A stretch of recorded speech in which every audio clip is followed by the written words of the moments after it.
आजम खान साहब जितने बड़े नेता हैं और जो उन्होंने संस्थापक से लेकर के पार्टी को मुख्यमंत्री बनाया मुलायम सिंह यादव को, अखिलेश यादव जी को, और ज़मीन से लेकर के आसमान पर पार्टी को पहुंचा दिया, क्या उनके कद को समाजवादी पार्टी छोटा करना चाहती है? क्या उनको जो उनका हक है वो हक देना नहीं चाहती? तो 125 सीटें जो खासतौर से 111 सीटें समाजवादी पार्टी की हैं, उसमें सबसे बड़ा रोल हम मुसलमानों का हुआ है।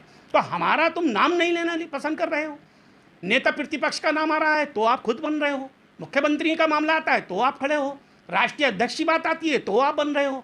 तो फिर हम क्या दरी बिछाने के काम आएंगे? जितने भी समाजवादी पार्टी की जितनी सीटें जीती हैं सब आजम खान साहब की मोहब्बत में मुसलमानों ने जितवाई हैं, और ये तमाम सब जीत होने के बावजूद भी हमें कुछ नहीं, हम ढाक के 3 पात वहीं के वहीं। आजम खान भारतीय जनता पार्टी में जाना चाहें तो हम भारतीय जनता पार्टी में उनके साथ जाने को तैयार हैं। मुरादाबाद, बरेली, आगरा और तमाम ज़िलों से भी आवाज़ उठने जा रही है कि हमारे साथ, हमारा वोट लेने के बाद में आपने हमारे साथ क्या किया है, इसका जवाब दें अखिलेश यादव जी। आजम खान साहब को जेल में बंद होने के बाद चुनाव भी निबट गया है, आपने मुलाकात ही नहीं करी आकर के आजम खान साहब से। जो आजम खान साहब फैसला लेंगे सब उनके साथ जाएंगे, आजम खान के साथ बड़े पैमाने पर होगा जो भी फैसला हो। नमस्कार, बहुत स्वागत है आपका मेरे चैनल जनता और सत्ता पर। मैं आपके साथ अंजू प्रजापति। समाजवादी समर्थक मोर्चा के राष्ट्रीय अध्यक्ष अजीम इकबाल जी हमारे साथ मौजूद हैं। रामपुर में अखिलेश यादव जी को लेकर काफ़ी विरोध शुरू हो गया है, तो इनसे उन्हीं पर चर्चा करेंगे।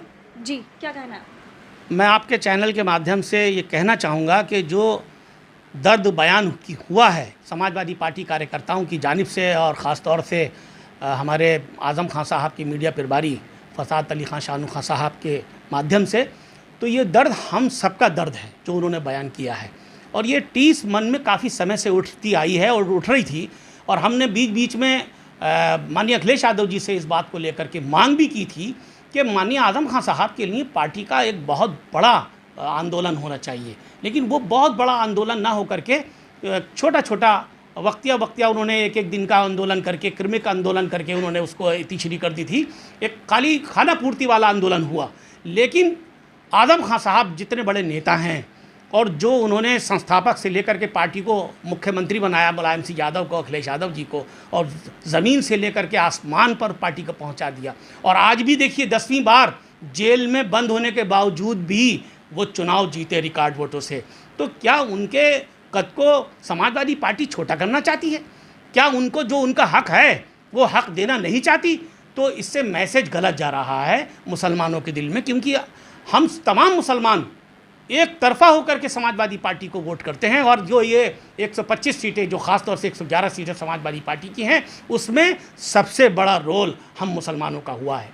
तो हमारा तुम नाम नहीं लेना पसंद कर रहे हो, नेता प्रतिपक्ष का नाम आ रहा है तो आप खुद बन रहे हो, मुख्यमंत्री का मामला आता है तो आप खड़े हो, राष्ट्रीय अध्यक्ष की बात आती है तो आप बन रहे हो। तो फिर हम क्या दरी बिछाने के काम आएंगे? क्या हमारा वोट वोट नहीं है? क्या हमारे वोटों से आप नेता नहीं बन रहे हो? क्या हमारे वोटों से आपकी ताकत नहीं बढ़ रही है? हमारी वोटों की ताकत आप ले रहे हो और हमें क्या दे रहे हो? हमारा नाम लेना पसंद नहीं कर रहे। तो अब हमें विचार करना पड़ेगा, और ये दर्द जो हमारे दिल में अब उठा है, ये दर्द एक कामयाब एक प्लान बनने के बाद में ये कामयाब होगा। और माननीय आजम खान साहब जेल से बाहर आने के बाद में जो फैसला लेंगे, हम उनसे कहेंगे, उनसे मांग करेंगे कि आजम खान साहब, जिस पार्टी ने आपके लिए कुर्बानी नहीं दी, जिस पार्टी ने आपके लिए आवाज़ नहीं उठाई, आप अब उसका मार्ग छोड़ करके आप अपना रास्ता अलग चुनिए, और हम सब आपके साथ हैं। ये जितने भी समाजवादी पार्टी की जितनी सीटें जीती हैं सब आजम खान साहब की मोहब्बत में मुसलमानों ने जितवाई हैं, और ये तमाम सब जीत होने के बावजूद भी हमें कुछ नहीं, हम ढाक के 3 पात वहीं के वहीं। तो इस तरह से ये दगाबाजी जो है हमारे साथ में हुई है, हम इसको बर्दाश्त नहीं करेंगे, और हम एकजुट होकर के माननीय आजम खान साहब के फैसले का इंतज़ार कर रहे हैं। जैसा उनका फैसला होगा, हम तमाम मुसलमान और तमाम जितने भी लोग हैं उनके चाहने वाले उनके साथ खड़े होंगे। उनके जहाँ पर आजम खान साहब होंगे वहीं हम भी होंगे। चाहे आजम खान भारतीय जनता पार्टी में जाना चाहें तो हम भारतीय जनता पार्टी में उनके साथ जाने को तैयार हैं। वो जिस पार्टी में चाहेंगे, अपनी पार्टी बना के काम करना चाहेंगे, तो हम उनके साथ हैं इंशाल्लाह। हम लोग जो हमारे दिल में दर्द है, ये दर्द ये उठेगा। आज रामपुर से उठा है, कल को मुरादाबाद, बरेली, आगरा और तमाम ज़िलों से भी आवाज़ उठने जा रही है कि हमारे साथ, हमारा वोट लेने के बाद में आपने हमारे साथ क्या किया है, इसका जवाब दें अखिलेश यादव जी।